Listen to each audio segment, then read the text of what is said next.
Alô, amigos e amigas da TV Cidade Livre, o canal comunitário de Brasília.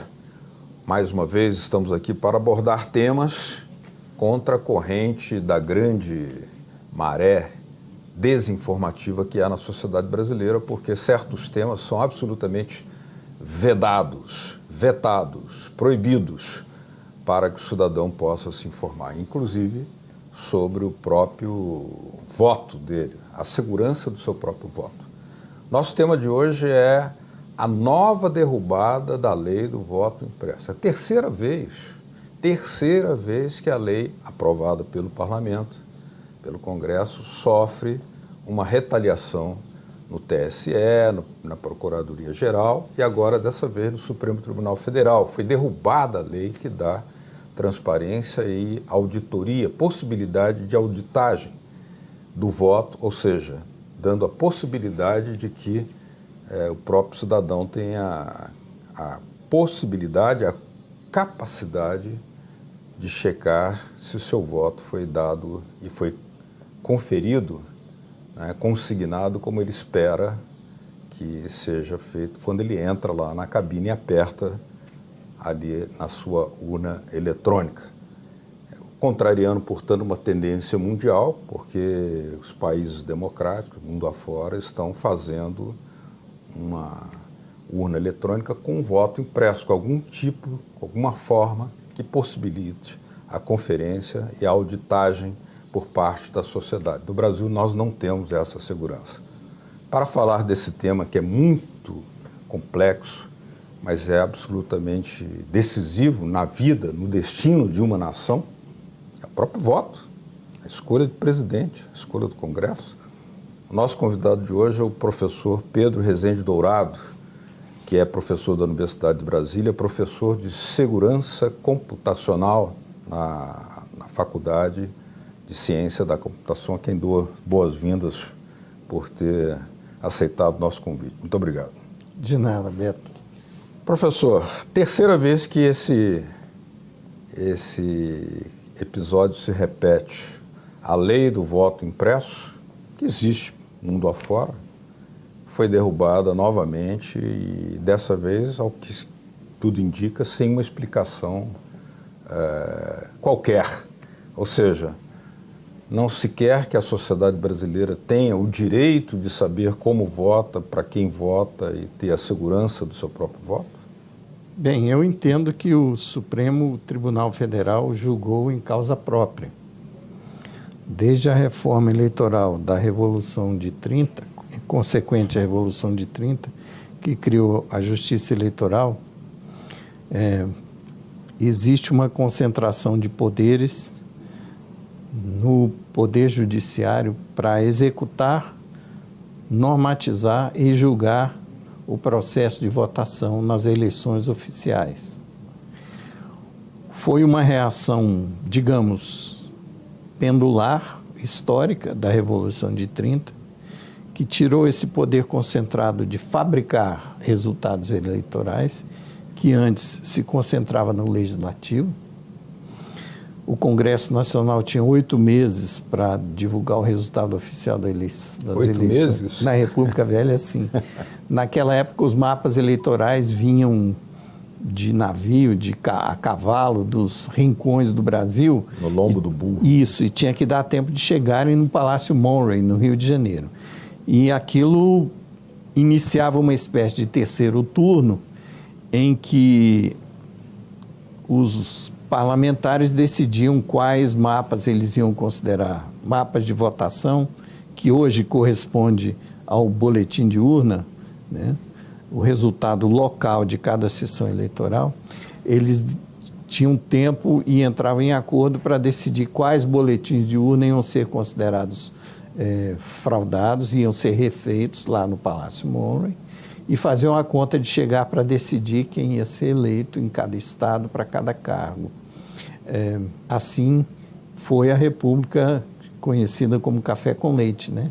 República Velha. Isso, a República Velha, onde o candidato a presidente que ia ser gafado, ele fazia um acordo tácito de não reclamar, porque na próxima eleição seria a vez dele. E assim eles alternavam no poder. Até que uma aliança entre o candidato do Rio Grande do Sul com o apoio do governador de Minas, Antônio Carlos, Antônio Carlos. Magalhães é o da Bahia, né? Da Bahia. Antônio Carlos. Estaria na outra posição. Isso, Getúlio Vargas se insurgiram contra o acordo. Exatamente. Tentaram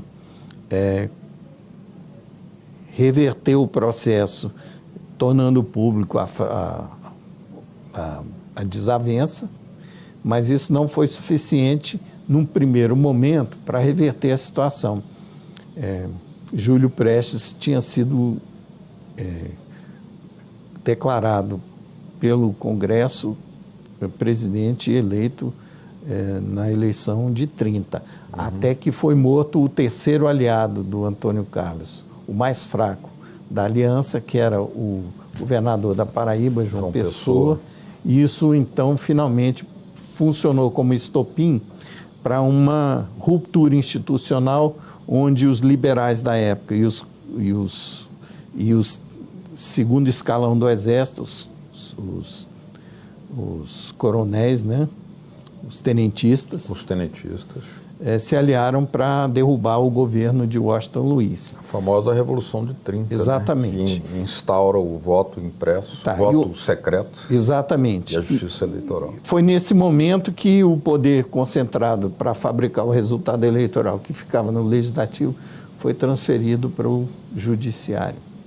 Mas logo veio o golpe de Getúlio, que fechou o Congresso, instalou-se o Estado Novo, veio a Segunda Guerra, e o Getúlio se elegeu, mas como ele era um nacionalista, ele foi pressionado com o mesmo tipo de pressão que a gente viu aqui para derrubar a presidente Dilma, né? E ele atrasou o projeto globalista de entregar o país para o capital internacional em 10 anos, dando um tiro no peito. Foi só com a Revolução de 64 que o projeto globalista retornou ao poder no Brasil. A contra-revolução. Exatamente. E aí, quando encerra o período militar no Brasil, entendo eu que o Brasil foi escolhido para um projeto de engenharia social que vem de uma modernização que concentra mais ainda o poder de decidir o resultado eleitoral onde ele estiver alojado, no caso da Justiça Eleitoral. A informatização foi feita inicialmente com o voto impresso, porque ainda não havia uma lei que legitimava o boletim de urna eletrônico. Nas sessões eleitorais que havia máquina eletrônica de votar, havia também o voto impresso na eleição de 96. Porque pela lei... Foi a primeira vez. Né? Pela lei, o boletim de urna da sessão tinha que ser feito pela contagem da cédula. Mas havia disponível a contagem eletrônica feita pela máquina, impressa como uma tira, como o atual boletim de urna. Então, a Justiça Eleitoral resolveu, na eleição de 96, nessas sessões que tinham urna eletrônica, tomar como oficial o boletim eletrônico que havia sido impresso. Como nenhum partido reclamou, aquilo funcionou como um teste para que eles tirassem o voto impresso da urna eletrônica. Então, em 97, foi aprovada a lei eleitoral que retira definitivamente o registro material do voto do processo de votação, em troca de uma um suposto direito dos partidos e certas entidades da sociedade civil examinarem os programas do sistema de votação. O que é uma troca digamos, parecida com o que os portugueses ofereceram aos índios do ouro pelos espelhinhos. Porque não é possível fiscalizar uma eleição tentando verificar se o software que está na urna depois da eleição é honesto, ou se o software que está na urna antes da eleição é honesto. Porque existem maneiras de um software trapaceiro apagar seus rastros, desviar votos dentro da urna numa porcentagem pré-programada, inclusive por empresas terceirizadas que hoje fazem papel de carregar as urnas, com contratos obscuros que a gente não entende por que eles são estendidos além do que está descrito no edital que eles deveriam fazer, porque eles têm acesso a recursos de segurança do sistema eletrônico de votação, que não justifica pelo papel que eles teriam que cumprir no processo de votação. Empresas de capital estrangeiro, que ninguém consegue rastrear quem é que controla essas São empresas de capital estrangeiro? Sim. Né? A Smartmatic, por exemplo, ou a Módulo, que fabrica o sistema que protege o processo de inseminação das urnas nos tribunais regionais, né? Onde, em 2014, foi descoberto o Inserator, um programa que permite a introdução de software que se passaria perante ao mecanismo de validação eletrônica da urna como legítimo, como originário do Tribunal Superior Eleitoral, por interferência via linha de comando de quem está preparando o sistema para carregar as urnas, os sistemas nos tribunais regionais, para carregar as urnas com o software daquela eleição e os mapas de votação. Esse Inserator foi descoberto naquele teste público feito no TSE em 2014? Não foi no teste público, foi no período que estava aberto aos partidos para examinarem os programas. Não é uma espécie de oficina que é feita e os partidos são chamados lá? Exatamente. É um período que, para cumprir a lei que foi aprovada em 97, né, o TSE tem a obrigação de disponibilizar para exame dos partidos os programas que ele teria desenvolvido para fazer a eleição funcionar com as máquinas. Mas o tempo é muito exíguo para descobrir. Na verdade, milhões essa era uma das combinações. reclamações iniciais, que o tempo era exíguo, depois eles abriram para um prazo de 6 meses. O que também não quer dizer nada, porque eles ficam mudando o software continuamente até o momento em que eles supostamente congelam a versão atual do software, no momento em que eles fazem a cerimônia de compilação no TSE. Porém, é algo muito mais nefasto e pior ainda essa suposta auditoria dos programas. Por quê? Porque quando os partidos vão lá, por isso que nenhum partido, exceto o PDT na eleição de 2014, se dignou ir lá mandar técnicos para examinar os programas. Porque quando os técnicos chegam lá para examinar os programas do sistema de votação, eles são colocados em terminais que têm acesso a uma base de dados, que não é o que a Justiça Eleitoral está, de fato, preparando para mandar para os TRS. Quando a cerimônia de compilação acontece, os juízes estão lá de frente das câmeras, das TVs, das redes corporativas, né, para dizer que está tudo bem, assinar digitalmente um CD que supostamente lacra o sistema. Nesse momento, quem faz o processo de compilação, que é a tradução dos programas feitos em código-fonte para formato executável, que vai de fato rodar nas máquinas, quem faz esse processo por linha de comando numa máquina do tribunal é um funcionário de uma empresa terceirizada, não é nem um técnico do TSE. E o que ele usa como entrada para gerar os programas que vão de fato rodar nas máquinas durante a eleição não é a base de dados que foi mostrada para o partido. Supostamente é a mesma, mas já tem duas situações em eleições passadas em que o técnico examinando os programas, ao perguntar o que está fazendo aqui, perguntar de forma oficial, através de formulário preenchido e assinado e tudo, o que esse programa faz aqui dentro, por que ele tem essa brecha, por que isso está assim. A resposta é, bem, aqui eles, nesse programa, nessa versão que você está vendo dos programas, está assim, mas no que a gente vai mandar para os tribunais já não está, porque já tiramos.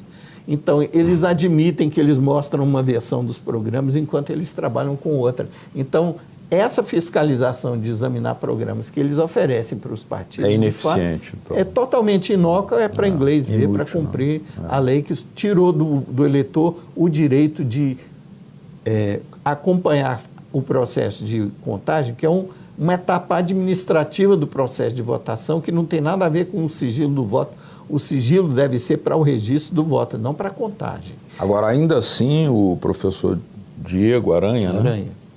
Que foi seu aluno na UNB, hoje ele é professor na Unicamp. Né? Na Unicamp ele está indo para a Dinamarca, ele já não aguenta mais ser assediado. Ele provou vulnerabilidade, né? E comprovou lá no TSE, nesse dia aí dessa oficina, esse workshop que na verdade, o que ele descobriu e comprovou não... Que havia uma interferência, era possível fazer uma interferência no funcionamento da urna e alterar o resultado. Ele complementou o trabalho que o fiscal do PDT descobriu em 2014, que era possível penetrar no sistema de votação da urna, em qualquer dos pontos intermediários em que o sistema é preparado, entre o TSE e o momento em que as urnas são preparadas nos tribunais regionais, nos cartórios, só que ele fez isso não durante o período, ou que você está chamando de oficina, em que os programas, alguma versão dos programas é mostrada para os partidos. Ele fez isso durante o teste oficial de segurança, que é o que o TSE promove como alternativa adicional à possibilidade dos partidos examinarem os programas. Que tem uma curta duração, uma semana, né?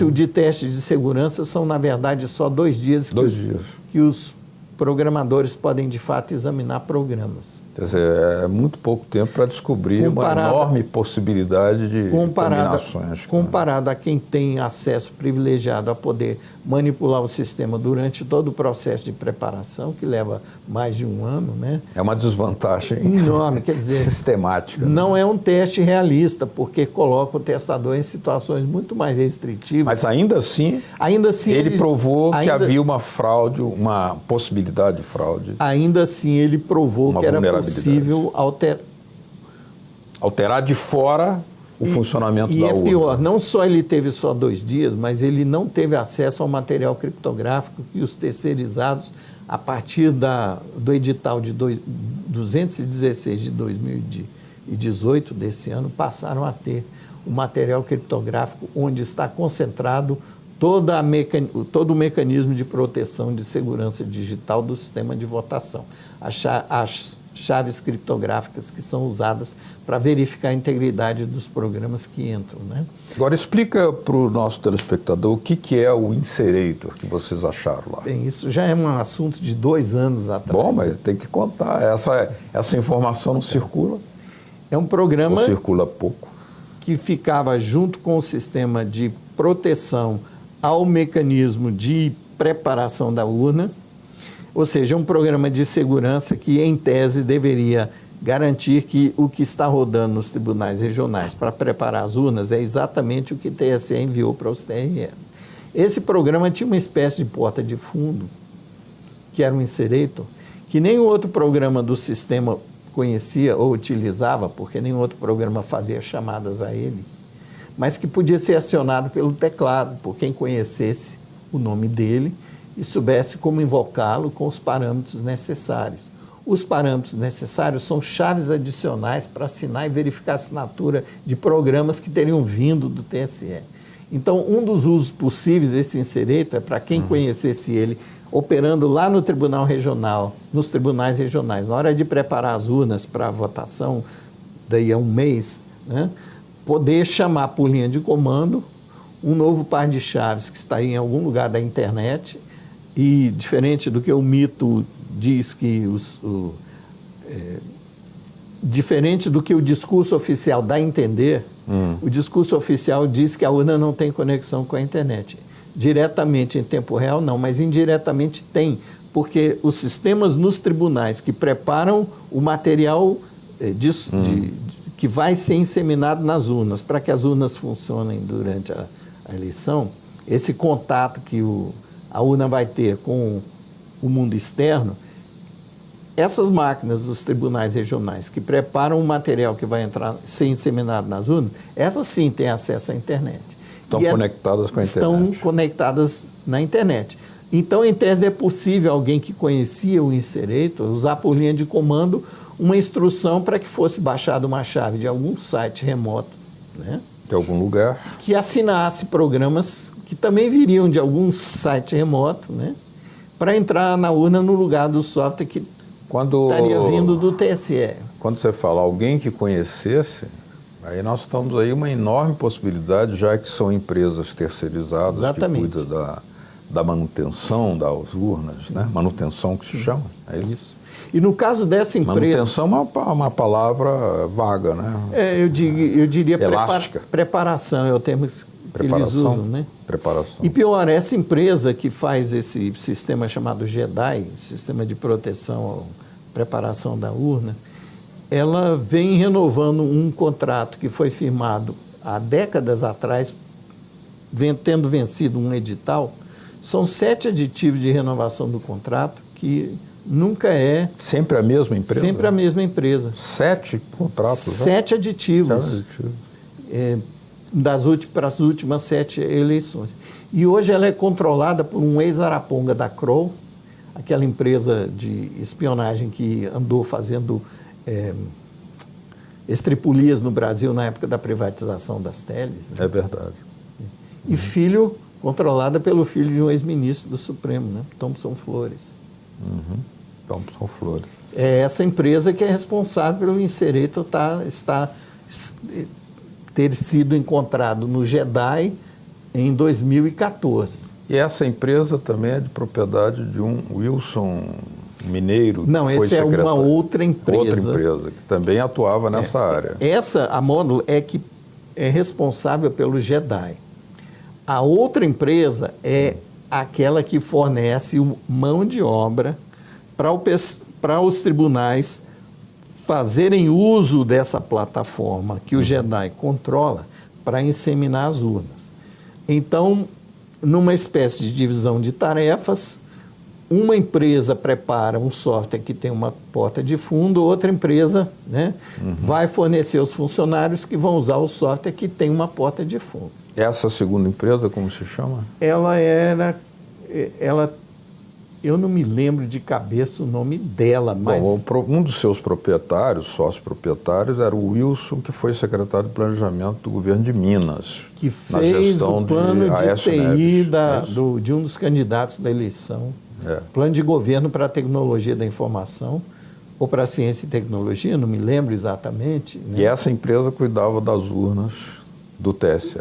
Essa empresa podia botar a mão via teclado no Insereto se soubesse que havia e como usava. Ou seja, um dos proprietários era ex-secretário de Planejamento do governo de Minas na época do governo Aécio Neves, é isso? Por esse motivo eu estranhei a votação do candidato desse partido ter sido 15% a mais do que previsto na boca de urna. No primeiro turno. Normalmente a boca de urna não é tão... Não, normalmente a boca de urna é a pesquisa mais fiel que existe. Porque o eleitor que vai mentir para o pesquisador em quem ele votou, geralmente é compensado pela mentira do outro lado, pelo cara que mente na direção oposta. Que votou para um, mas disse que votou para outro. E por isso... a pesquisa de boca de urna tende a neutralizar aquele que vai mudar de ideia entre a pesquisa e a eleição, porque está pesquisando o eleitor que acabou de sair da cabine de votação. E também estranho o fato de que a Globo e a Folha decidiram não fazer pesquisa de boca de urna no segundo turno. Porque no primeiro turno apareceu essa discrepância enorme. Na eleição de 2014. 2014. Na presidencial de 2014. Que tinha um Insereto. O que tinha um Insereto. E a denúncia de que aquilo foi encontrado no sistema e não havia explicação plausível para a gente de por que aquele programa estaria ali. Ou seja, a boca de urna revelaria uma anomalia que deveria ser investigada, portanto. Né? Plausível de ter sido explorada via Insereto para contaminar o software das urnas do primeiro turno. Se houvesse interesse. Com um programa que poderia desviar votos na porcentagem necessária para trocar a posição de 2 candidatos no resultado. Agora, no Brasil existe o Fórum do Voto Seguro, né, do voto eletrônico, que ele sempre fala, é curioso que no Brasil é o próprio organizador das eleições o encarregado de fazer a sua própria fiscalização. Não é um defeito democrático eficaz, né? Porque a Justiça Eleitoral alega que os partidos têm direito, mas não fazem uso desse direito. Por que não fazem uso desse direito?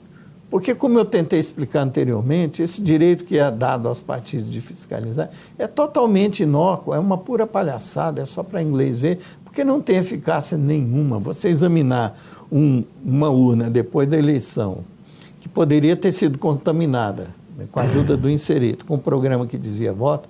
Quem vai fazer um programa que desvia voto para entrar na urna vai ter o cuidado de, depois desse programa, gravar o boletim de urna com desvio, ele apaga o rastro do que ele fez, ele apaga a parte dele que desviou os votos, ele apaga... Muda a cena do crime. Muda a cena do crime, exatamente. Agora, afirma-se que o Brasil estaria... Você queria complementar?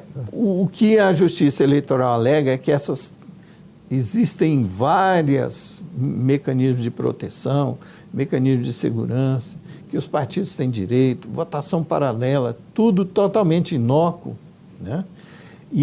Mas o pulo do gato é o fato de que se alguém de fato perceber que foi gafado numa eleição e tentar ir atrás de provas de que teria havido desvio de votos, né? Todo o material de prova necessário para apresentar em juízo de que teria havido desvio de votos está na mão de quem executa a eleição e de quem vai julgar, que seria o próprio réu num processo desse. Sim. Quando é que a Justiça Eleitoral, que tem metade do seu juízo na Corte mais alta, né, o TSE, fazendo parte do Supremo Tribunal Federal, vão permitir que eles mesmos se julguem ineptos? Né? É muita ingenuidade achar que isso algum dia pode acontecer.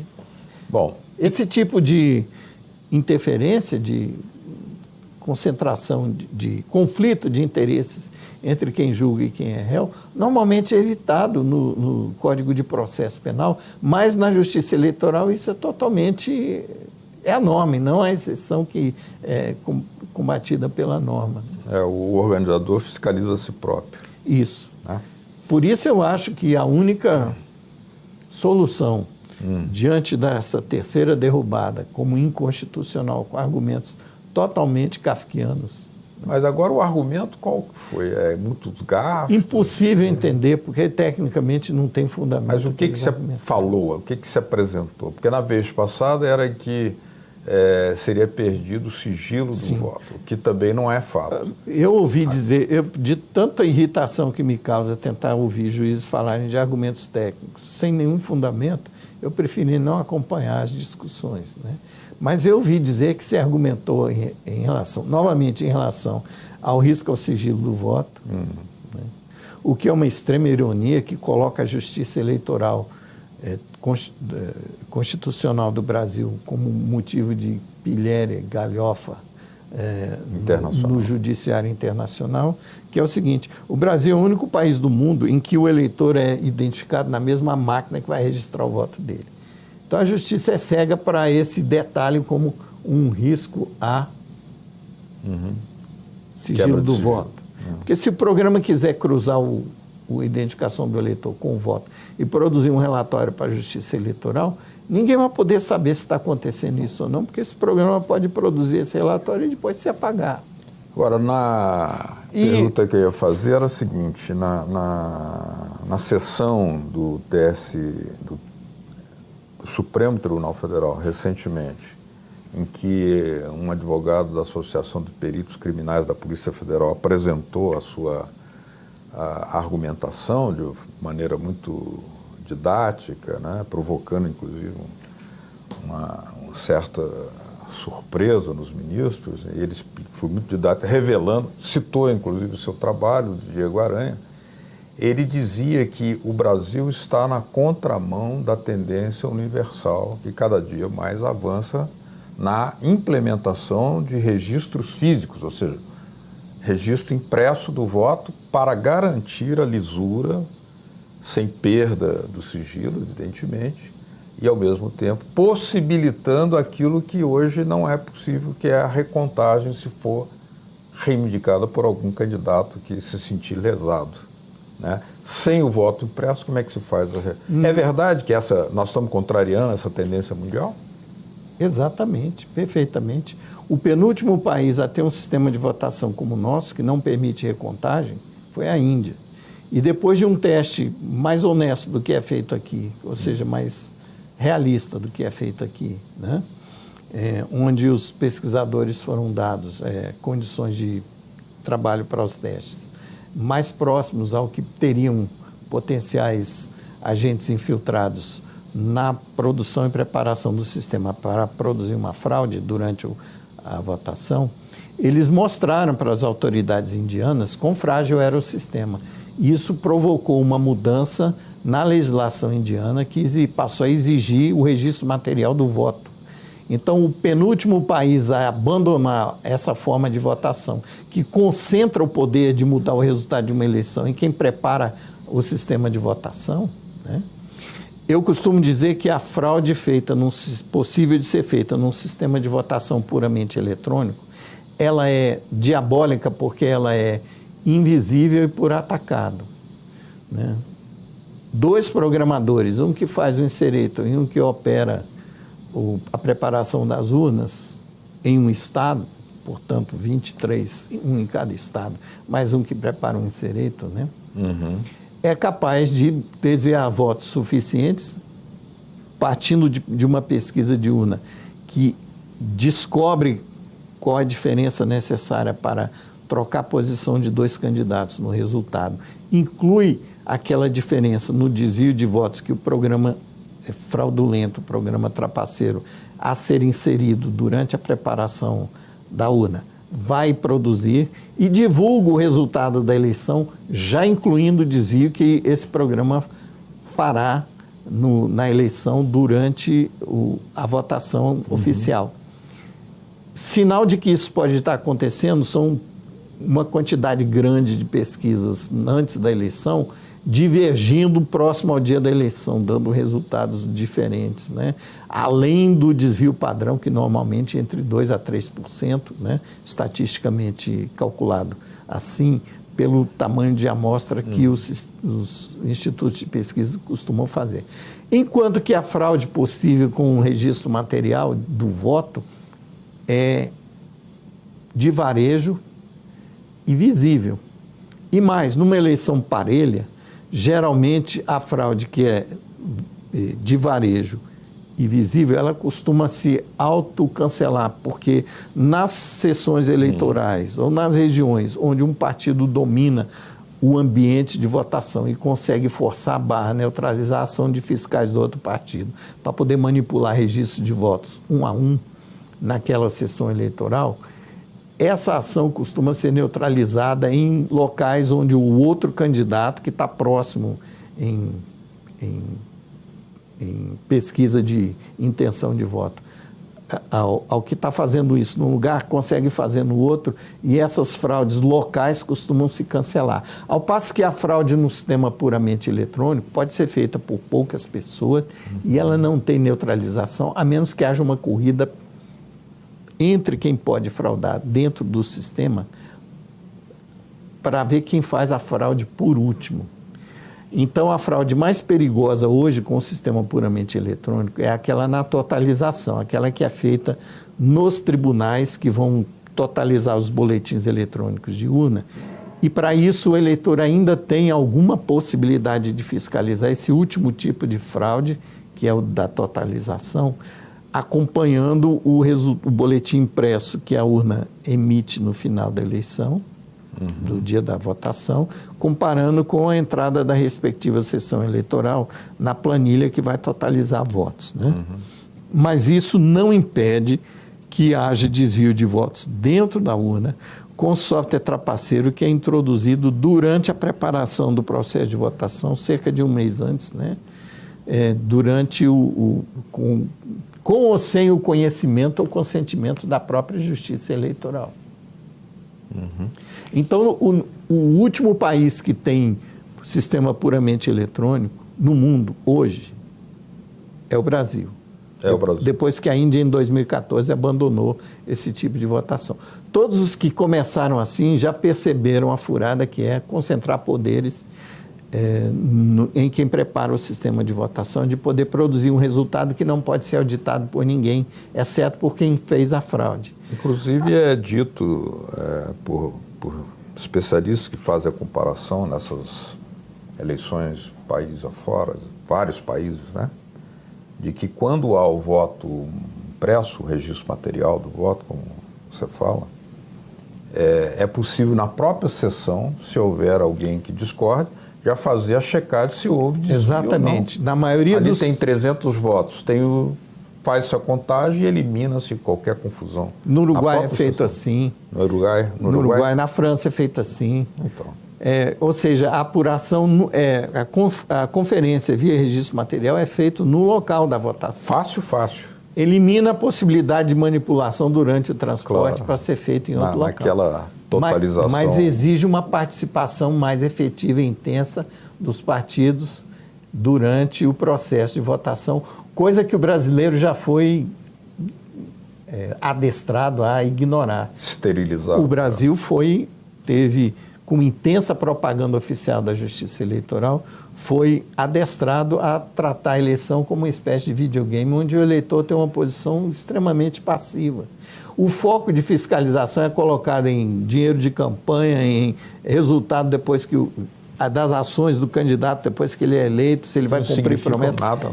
Do ponto de vista da mãe de todas as fraudes, isso não quer dizer nada. Da lisura do voto. Do processo de votação, isso não quer dizer nada. Por que na Índia foi possível reverter finalmente o sistema puramente eletrônico? Por quê? Porque lá quem julga não é quem faz a eleição. É aquela ideia original. Então eu volto ao que eu estava dizendo no início da nossa fala. Acredito que a situação, depois dessa votação que apresentou de forma hilária um problema que não existe, o voto impresso enfraquecer ou pôr em risco o sigilo do voto, numa máquina onde o eleitor é identificado pelo título de eleitor, se isso não quebra o sigilo do voto, o que vai quebrar? Um voto impresso? Que, aliás, o eleitor nem toca nele, ele só verifica se ele corresponde ao voto que ele consignou. Esse é outro argumento. Pica ali, ele cai numa urna indevassável. Esse é o argumento falacioso que tem sido usado para derrubar o voto impresso. Fala que o pessoal leva o papelzinho. Pode apresentar como prova de quem ele votou. No sistema que é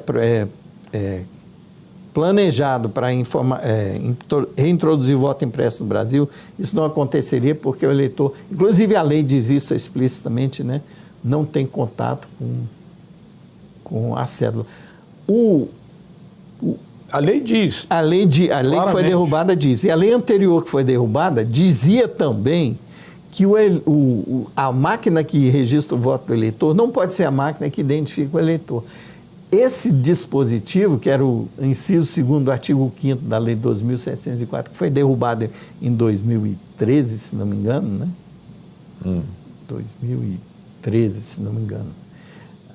É a lei que foi proposta pelo Brizola Neto e o Flávio Dino, que hoje é governador do Maranhão. Exatamente. Foi sancionada pelo presidente Lula. Foi. O inciso 2 foi derrubado junto com o inciso 1 que exigia o voto impresso. Então, a Justiça Eleitoral não quer que o eleitor seja identificado de uma maneira, obviamente, perigosa, que é na mesma máquina que ele vai registrar o voto dele. Na sequência, ele dá o título de eleitor aqui, o título de eleitor é digitado na máquina onde ele vai digitar o voto. Para a Justiça Eleitoral brasileira, isso não é nenhuma ameaça ao sigilo do voto, mas um voto impresso seria. Então, o Brasil está nessa situação de ser, hoje, chacota em relação à lei eleitoral no mundo inteiro. Você vai nos congressos, você ouve palestras em congressos internacionais sobre votação eletrônica, a plateia ri quando a gente fala dessa situação kafkiana no Brasil. É mesmo. Por isso que eu acho que a única... Já participou de congressos assim? Eu já vi vídeos, eu já participei de alguns, né, mas não internacionais, participei no Brasil, né? Mas meus ex-alunos que participam dos testes e que são convidados pelos resultados que obtiveram nos testes, né, a se apresentarem em congressos internacionais, eles narram situações grotescas, porque eles passam se apresentando como especialistas brasileiros em eleição eletrônica, né? O Brasil virou um caos. Virou porque todo mundo quer saber como é possível esse estado de coisas aqui. E não muda. Não muda. E por isso eu acho que a única possibilidade de mudança aqui é uma reforma constitucional que reverte o erro da Revolução de 30 de transferir o problema de um lugar para outro. Hoje, com a informatização do jeito que foi feita e tem sido mantida, né, ela concentra poderes excessivos na Justiça Eleitoral, que continua podendo, como era na República Velha, né, executar um terceiro turno que oficialmente não existe, ninguém fala nele, né, que é o de vetar candidatos que poderiam ser eleitos com voto ou eleger candidatos que não teriam voto suficiente, sem que ninguém perceba ou descubra ou possa fazer algo a respeito. Sem que ninguém perceba. Isso é muito importante ser ressaltado, né? Aliás, um outro argumento utilizado pelo advogado que representou a Associação dos Peritos Criminais da Polícia Federal naquela audiência no Supremo Tribunal Federal, ele questionava aqueles que levantavam a preocupação do excessivo gasto. E dizia, olha, só de propaganda se gastou tanto quanto que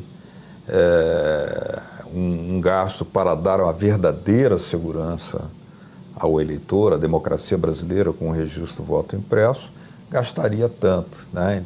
Nós vamos até passar esse vídeo depois para que vocês possam entender melhor como é que foi a reação lá do Supremo Tribunal Federal diante da exposição feita por esse perito criminal.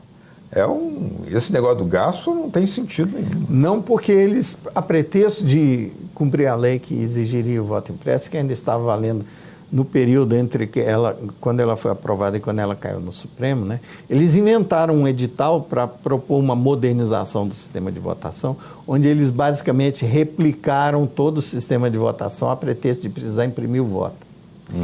Bem, aí o protótipo saiu o preço de R$ 3.700.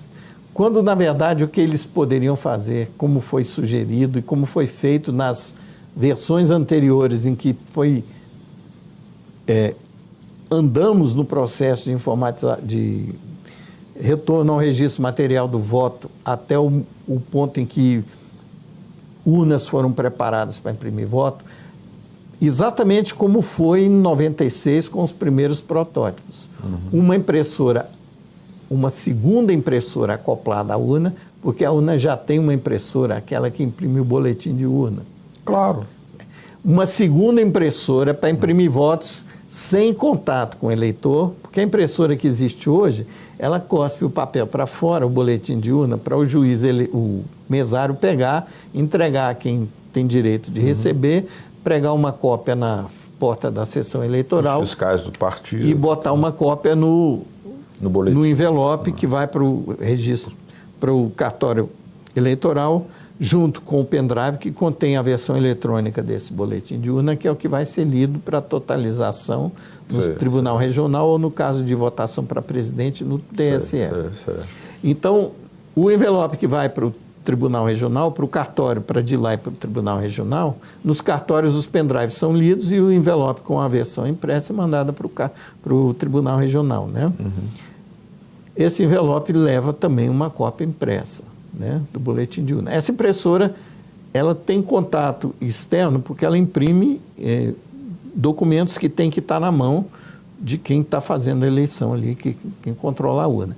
Mas aí, por isso eles tinham uma segunda impressora para imprimir o voto, para que a cédula do voto não tivesse contato direto com o eleitor. O eleitor não pudesse tocar na cédula. Não se saberia quem teria dado aquele voto. Mas pudesse ver que o voto dele ia ser... Só o eleitor pudesse ver que o voto dele ia ser imutável naquela forma de registro.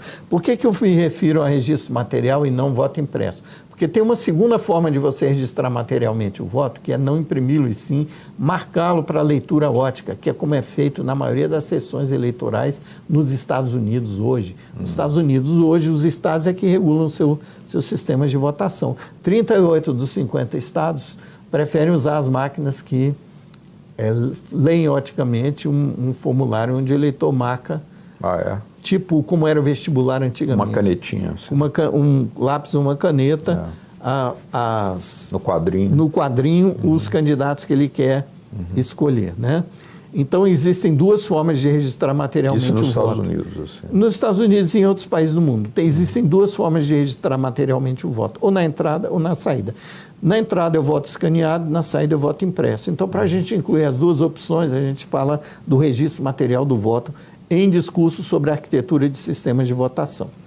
Em relação à solução mais prática e óbvia de simples no Brasil, a maneira mais fácil de manter o sistema protegido contra as fraudes habituais que a votação eletrônica permite e sem enfraquecer o sigilo do voto, é com a impressora adicional que imprime votos sem contato direto com o eleitor, que foi a solução inicial que a Justiça Eleitoral tinha antes de existir a lei que validava o boletim eletrônico de urna como contagem parcial da sessão eleitoral. É a mesma arquitetura que foi proposta e implementada em 2002, que teria sido implementada em 2009 e que teria sido implementada agora. Só que dessa vez, em vez de fazer o que tinham feito antes, nas 3 vezes anteriores, e antes da lei eleitoral atual ser aprovada, que se imprimiu o voto com uma segunda impressora, sem contato direto com o eleitor, eles inventaram que precisavam de um sistema paralelo, que tinha o seu próprio software, que tinha o sua própria memória. E não se trata disso. Isso é uma solução bode na sala, para você criar um problema, provavelmente... É um diversionismo, né? Só para confundir. Né? Ao invés de você diminuir a chance de fraude, você aumenta, porque agora você tem um risco de vazamento maior de identificação do eleitor em outro lugar, que não só na urna, mas agora também na impressora. Ampliou a vulnerabilidade, ampliaria. Ampliou né? o que a gente chama de superfície de ataque, né? Sei. E com isso saiu um edital para uma empresa sem licitação. Sem licitação? Foi contratada sem licitação para fazer um protótipo de voto impresso. Qual a alegação para não ter licitação? Vai perguntar o ministro que assinou o edital, que é o ministro Gilmar Mendes. Eu não sei.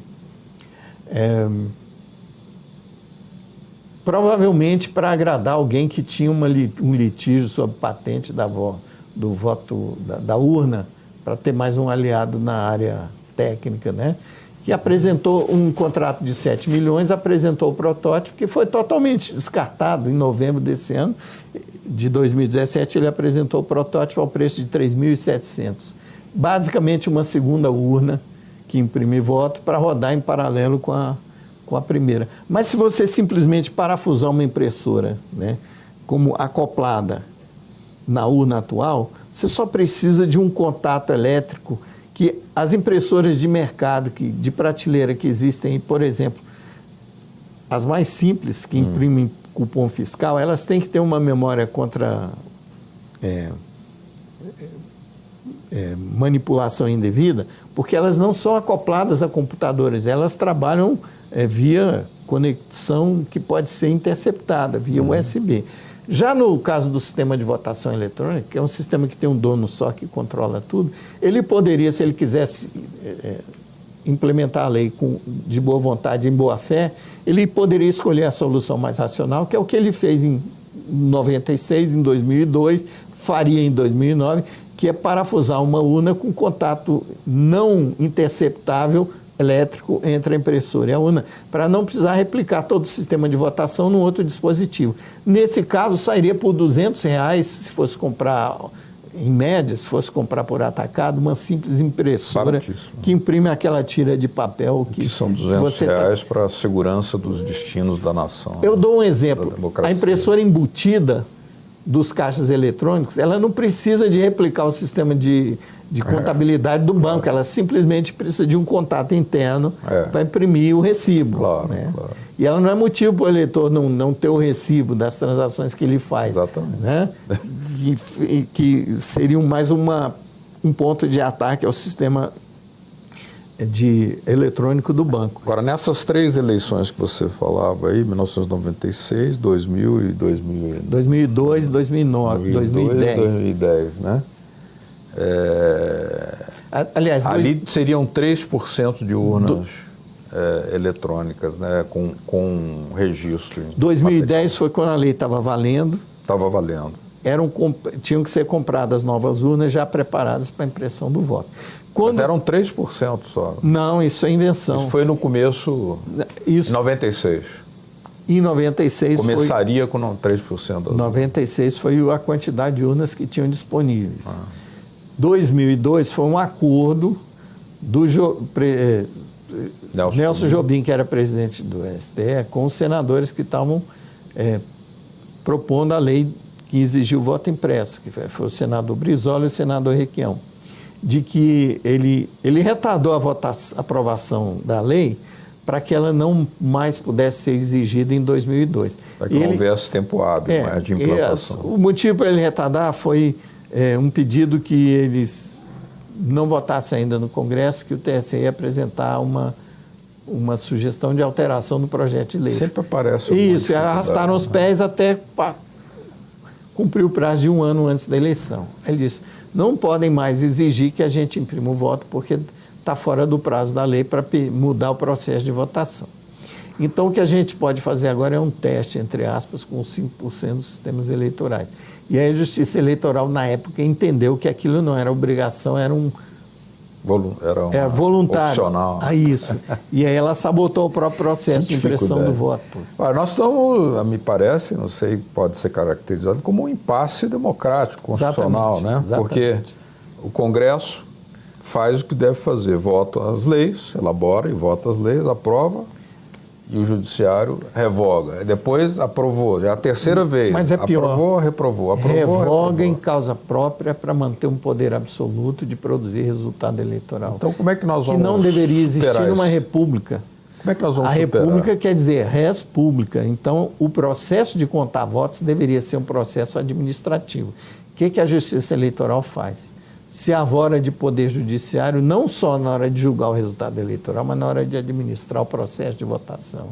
E estende o sigilo que deveria ser apenas, constitucionalmente, apenas incidente ao registro do voto para o processo de contagem, porque a pretexto de informatizar, modernizar o processo de votação para ter resultados mais rápidos, ela tornou inseparável, na arquitetura do sistema que ela escolheu, o processo de registrar o voto do processo de contar internamente os votos. E por isso a gente ainda tem um sistema que hoje já é ultrapassado no mundo inteiro e nos torna motivo de chacota onde há discussão sobre sistema de votação eletrônica.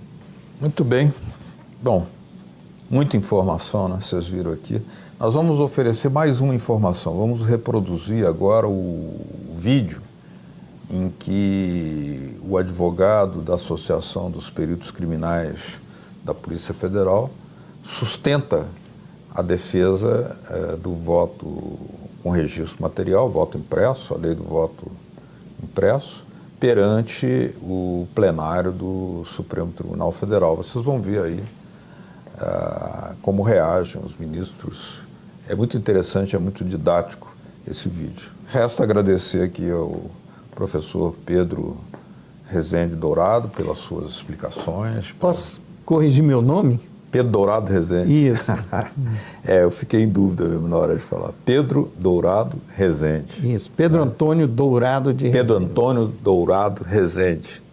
Mas muito obrigado pelas suas explicações, por ter aceito o convite aqui do programa Contra a Corrente. Estamos sempre de portas abertas. Aliás, essa televisão aqui, onde eu estive também, sempre fizemos o debate franco desse tema que muitas não fazem, esse debate. Sabe disso, né? Sei. Muito obrigado, Beto, pelo seu convite, pela oportunidade que você está dando a mim e aos eleitores de ouvirem uma voz distoante da narrativa oficial. Bom, essa é a nossa função, a nossa obrigação.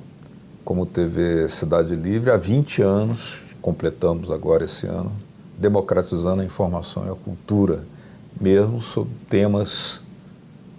temas tão indigestos para alguns setores. Mas a gente conta com você no próximo programa Contra a Corrente e assistam agora a intervenção do advogado da Associação dos Peritos Criminais da Polícia Federal, sustentando perante o plenário do Supremo Tribunal Federal a defesa do voto impresso como garantia de auditoria, de transparência, sem perda de sigilo de voto, mas em favor da democracia e da cidadania brasileira. Obrigado, professor. Obrigado a vocês que nos acompanharam. Até a próxima Contra a Corrente. Tchau. Convido o doutor Alberto Emanuel Albertin Malta, que falará pelo Sindicato Nacional de Peritos Criminais Federais. Vossa Excelência tem até 8 minutos também para se pronunciar e está com a palavra. Obrigado. Excelentíssima Presidente, excelentíssimo relator, ministro Gilmar Mendes, excelentíssimos ministros, excelentíssima ministra. Falo em nome do Sindicato Nacional dos Peritos Criminais Federais. A pertinência temática de nossa intervenção vem da Resolução 23.550, editada pelo TSE, que indica quais são as instituições competentes a participar do processo antecipado de fiscalização e auditoria dos programas de computador que compõem a urna. Dentre essas instituições está o Supremo Tribunal Federal e também está o Departamento de Polícia Federal, dentro do qual os peritos criminais federais com especialização em informática são aqueles que têm habilidade para interferir. E o fizeram. Participaram do teste público de segurança do sistema eletrônico de votação. Teste esse que foi composto, talvez, pelos maiores nomes da computação do Brasil. E o resultado foi que esses profissionais conseguiram, sim, encontrar diversos vícios, diversas falhas no sistema eletrônico de votação. A título de exemplo, conseguiram esses profissionais fazerem ataques ao sistema de inicialização da urna. Conseguiram gerar um boletim de urna falso. Conseguiram também obter a chave criptográfica da urna. Conseguiram ainda, e o que é mais grave, recuperar a ordem do RDV, que é o Registro Digital do Voto, e é o que garante o sigilo do voto. E, portanto, conseguiram identificar qual era o primeiro, o segundo, o terceiro voto de cada um dos eleitores. Senhor presidente, o senhor me permite? Eminente advogado, eu queria perguntar a Vossa Excelência se esse é um teste oficial, foi divulgado, sim, quando foi feito, como foi feito, sob os auspícios do TSE. O TSE já porque fez. Queria dizer a Vossa Excelência que quando fui presidente do TSE, isso não significa absolutamente nenhuma antecipação de voto, opinião, nós fizemos uma auditoria pública por meio de edital, com personalidades que testaram a rigidez das urnas e que foram recrutadas, ou se habilitaram, melhor dizendo, a esse teste, pessoas oriundas da academia, das Forças Armadas, particulares, e naquela ocasião, depois de uma semana de testes intensivos, nenhuma falha nas urnas foi encontrada. Então, eu queria apenas que Vossa Excelência, se pudesse, esclarecesse que tipo de teste é esse que foi feito e quando foi feito, sob os auspícios de quem, a pedido de quem e como é que isto foi divulgado. Os testes foram feitos... E a participação, se possível, agregando a Vossa Excelência, do próprio Tribunal Superior Eleitoral, que faz esses chamamentos públicos diuturnamente. Os testes... Porque essa, senhor presidente, é uma imputação muito séria. Da maior gravidade. Da maior gravidade. Séria, e precisa verificar a verossimilhança disso. Eu estou impedido, senhor presidente, que eu formulei um pedido nas informações, mas eu queria apenas esclarecer que há menos de um mês foi realizado o último teste. Isso. Todos os processos eleitorais são feitos. E eu queria saber se foi nesse teste que... Teste de 2017 e de 2016. Sim. Agora, principalmente foi encontrado na tribuna é um dever do advogado. Pelo grupo G4, que é o grupo do advogado Peixinho, do perito Peixinho, pelo grupo também do professor Diego Aranha, da Unicamp, e também pelo grupo do professor Dourado Rezende. Ok? Se o relatório do TSE... Para deixar isso claro, o TSE, com licença do advogado, o TSE, a rigor, sempre fez esses testes. Todos os chamamentos são feitos. E isso está, inclusive, nos atos normativos que balizam toda essa questão. E houve, de fato, e o tribunal sempre chamou, na verdade, chama os melhores hackers, os melhores peritos, para fazerem esse teste em nome da segurança do sistema. E depois faz o reteste, de modo que isto, neste caso, inclusive, o tribunal reconheceu o trabalho do professor Diego Aranha, que conseguiu progresso, mostrou falhas e depois houve a reprogramação. De modo que isto é absolutamente normal e só mostra a seriedade com que o TSE tem se havido nesse tipo de matéria. É absolutamente rotineiro isso que se faz. Mas só para efeito de... Eu essa é uma afirmação que está sendo feita da tribuna, é muito séria. O questionamento do ministro Lewandowski, exatamente porque talvez as pessoas não saibam que estes testes são feitos a cada período, publicamente, com chamamento público e dado à pública, inclusive, todas as informações relativas, mas Vossa Excelência continue e eu darei o interregno do questionamento. Obrigado, e apenas em resposta ao questionamento, o relatório a que me refiro é o relatório mencionado pelo ministro Gilmar Mendes e que está disponível no site do TSE. A minha indagação, o último reteste feito é de 2018, esses 2017. dados? 2017. 2016, 2009, 10, 16 e 17. Mas, a despeito de tudo isso, os peritos criminais não estão aqui para um retrocesso. Os peritos criminais reconhecem, com certeza, os grandes avanços que foram conquistados pela urna eletrônica. E é bom que fique bastante claro que a impressão do registro de voto não é um adeus ao voto eletrônico. O voto eletrônico permanece sendo um voto eletrônico, apenas com mais um mecanismo de auditoria. E aí é importante trazer quais são os 3 principais pontos que são indicados como as auditorias possíveis e viáveis em uma situação como essa. Indica os técnicos responsáveis pela elaboração do sistema que o RDV seria o registro digital do voto, seria um mecanismo para se apurar, se embaralhar os votos e se apurar a quantidade de votos. É bem verdade, mas esse sistema, o RDV, apenas permite apurar se foi adicionado ou excluído algum voto, e não se o voto foi registrado devidamente como o eleitor confirmou no momento que apertou o botão. O boletim de urna, do mesmo modo, ele permite sim uma auditoria, mas ele permite a auditoria da conferência conquistada escrito no boletim de urna com os resultados que foram apresentados no site do Tribunal Superior Eleitoral. Mas ele não permite, novamente, se verificar se o voto foi registrado de maneira adequada. E, por fim, a votação paralela, que resolveria essa situação que apresento, que seria o ato de se pegar algumas urnas no dia da eleição e fazer a simulação de uma votação para se verificar se a urna registrou adequadamente os votos. Elas, segundo informações do professor Pedro Dourado Rezende, na audiência pública realizada no Congresso Nacional, não seriam suficientes para isso, porque qualquer programador com pouco tempo e poucas linhas no código-fonte, conseguiria programar o sistema para que ele identificasse que o registro biométrico está sendo dispensado com um percentual acima do normal e para que, portanto, os vícios não surgissem nesse teste. Então, o professor, não vou ler por conta dos 8 minutos que me foram limitados, qual é o posicionamento do professor.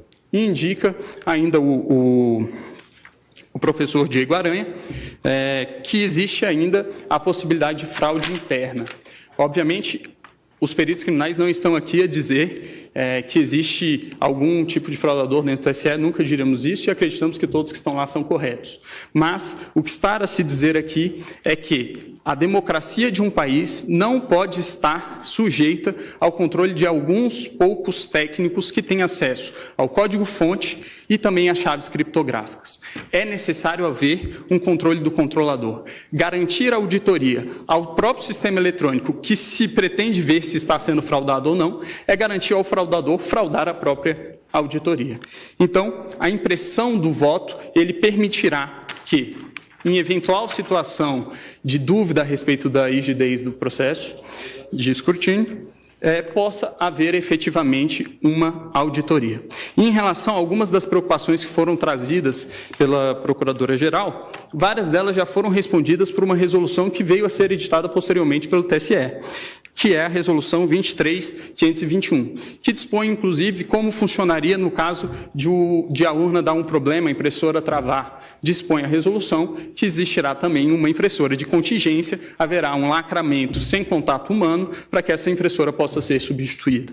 Também em relação ao argumento de que deficientes visuais não teriam como verificar o voto impresso, foi editado também em 2017 a Resolução 23.554 pelo TSE, que dispõe que o deficiente visual poderá ser acompanhado de uma pessoa de sua confiança.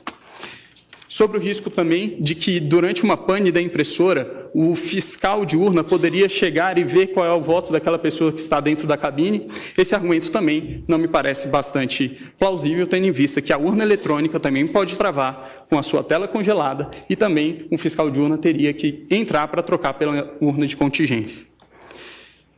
O Brasil, excelentíssimos ministros, é o último país que ainda adota o sistema DRE sem o VivPET. O VivPET é exatamente isso que nós estamos falando, que é a impressão do registro. Países que em algum momento já adotaram o sistema que hoje adotamos, já o abandonaram. A título de exemplo, Alemanha, Bélgica, Holanda, Irlanda, Inglaterra, Rússia, Índia, Estados Unidos, Canadá e México. Por fim, excelências, utilizaria aqui mais uma vez a fala do professor Diego Aranha, que o ministro Gilmar mencionou, quando se trata dos argumentos de preço de viabilidade temporal. E aí eu vou tomar a liberdade de ler nesses meus últimos minutos. Diz o professor: é inegociável a existência de um registro físico para fins de transparência. Em situações de vitórias cada vez mais apertadas, não se pode ter dúvida sobre o resultado correto das apurações. Sobre a questão orçamentária, eu gostaria de finalizar dizendo que a possibilidade de auditoria de uma eleição não deveria ter preço. Esse é o requisito de qualquer eleição, provar para os participantes que o resultado é acurado e honesto. Isso não deveria ser negociável. A discussão, se não é possível acomodar no sistema atual brasileiro, para que ele possa ser transparente, inverte completamente a sequência lógica das coisas. Transparência é um requisito. E ainda em relação ao preço, são vários os exemplos que podem ser encontrados na rede mundial de computadores de gastos semelhantes com coisas que, acredito eu, não tragam tantos benefícios à democracia do país. A título de exemplo, o governo federal gastou 800 milhões de reais em publicidade no ano de 2017. O valor estimado para a impressão do voto, é de 2 bilhões de reais. Por fim, inexiste inconstitucionalidade no dispositivo. O dispositivo, a nosso ver, apenas torna mais constitucional o estado de coisas constitucional que já existe, e é nesse sentido que os peritos criminais federais requerem que seja julgado improcedente os pedidos da inicial. Agradeço a atenção de todos.